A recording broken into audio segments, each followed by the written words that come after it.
By most accounts, America has suffered through terrible spikes in crime in recent years. A notorious focal point is New York City subways. Statistically, subway crime is said to be lessening now, but violent crime remains stubbornly higher than before the COVID shutdowns, and it's clear that many riders remain fearful. Lisa Fletcher has the fascinating history of people on New York's subway system who took threats into their own hands. New York's subway is the backbone of the city, essential to its daily flow. The next stop is Avenue E. With millions of riders, more than 600 miles of track, and nearly 500 stations, it stands as the largest and busiest subway system in North America. Stand clear of the closing doors, please. But after a recent wave of random attacks on riders, New York City residents are on edge. On New Year's Eve, the man in the blue hooded jacket shoved a passenger onto the tracks just moments before the train entered the station. Prior to that, a subway car became a crime scene after a homeless woman sleeping inside of it was set on fire. An illegal immigrant is accused of igniting the blaze and fanning the flames before watching her burn to death from a bench on the station platform. And countless slashings, stabbings, and shootings have plagued the city in numbers not seen in recent history.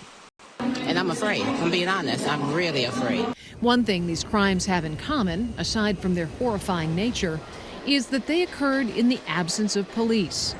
Right now, New York City is operating with the smallest force since 1994. In May last year, Marine veteran Daniel Penny was on the subway when a man, according to passengers, began threatening riders. Penny restrained him. I forget what stop it was at, but some guy came in, he's like, whipped his jacket off, and he's like, I'm gonna kill everybody, I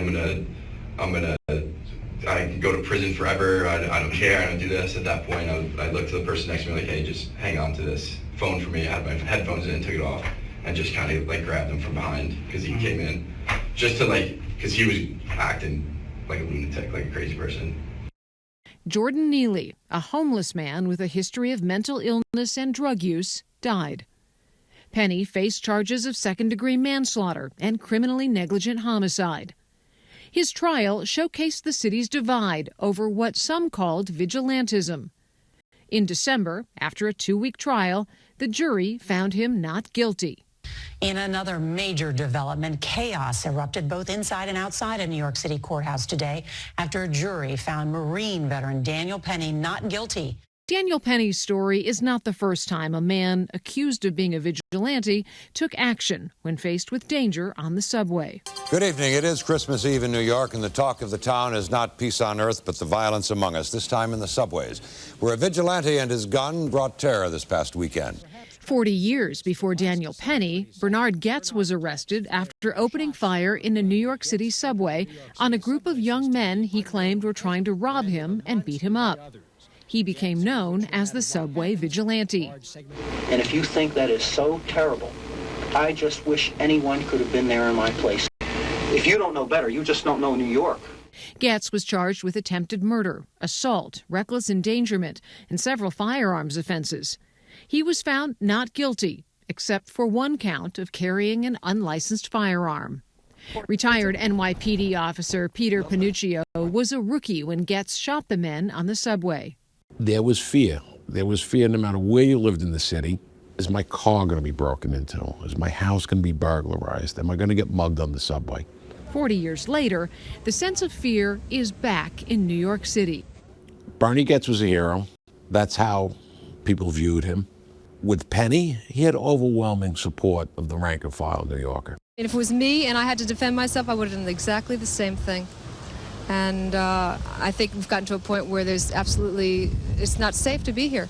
But even before Penny and Goetz, there were the guardian angels. In the late 1970s, crime and drugs were rampant in New York City. A group of volunteers took it on themselves to begin patrol. Curtis Sliwa is the founder. When I started Guardian Angels in 1979 in the Bronx, it was the era of gangs. So a gang would come in, they put a sawed-off shotgun to your knee, they tell everybody, hold up. I mean, they stole everything. They were like locusts through a cornfield. That was organized. Very rarely would you run across an emotionally disturbed person. Now there's nothing organized. The most frightening place for a person in New York City to be is on a moving subway train when the doors are closed and all of a sudden somebody's acting up and you realize this could lead to your demise. You say to yourself, what am I going to do? On the night train bound for Manhattan, Sliwa reflected on the decades of danger that he and his team of guardian angels see every night. Different threats, same outcome. There were 2,000 murders a year, 10,000 unsolved shootings back in 1990. So that gives you a 30-year period. Yeah. There's nowhere near that many shootings or that many murders. It's just now you have these random violent attacks, unexpected, by emotionally disturbed persons that people are frightened of. 40 years and 3 salient examples of what some call vigilantism, with little seemingly changed on New York subways. So on the time we left Coney Island, the guardian angels look out at every stop.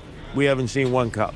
So it just goes to show you, the moment you get in the subway train, people know they're on their own. For Full Measure, I'm Lisa Fletcher in New York.